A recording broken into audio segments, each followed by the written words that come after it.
Hello friends, இன்றைக்கி Maharashtra special மிசல் pav தாங்க செஞ்சுருக்கேன். ஒரு பேன் வச்சு அதில் 2 டேபிள் ஸ்பூன் ஆயில் சேர்த்து அது ஹீட் ஆனதும் நம்ம கட் பண்ணி வச்சுருக்கிற கறி லீவ்ஸ் ஆட் பண்ணி மசாலா ஐட்டம் இதையும் ஆட் பண்ணுங்க.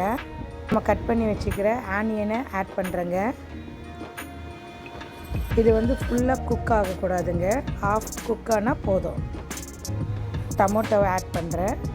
கொஞ்சமாக கோரியண்டர் லீவ்ஸையும் ஆட் பண்ணி அதோட மிக்ஸ் பண்ணுறேங்க. 1 டீஸ்பூன் அளவுக்கு சால்ட் ஆட் பண்ணுறேன். அதையும் ஒரு தடவை கலந்து விட்டு 2 கப் வாட்டர் ஆட் பண்ணுறேங்க.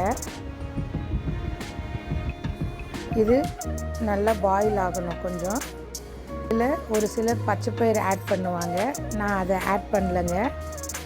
மிக்சர் மட்டும் நான் ஆட் பண்ணுறேன். கொஞ்சமாக கட் பண்ணி வச்சுருக்கிற கோரியண்டர் லீவ்ஸ் ஆட் பண்ணி சுட சுட பரிமாற வேண்டியது தாங்க. ஒரு பிளேட் வச்சு அதில்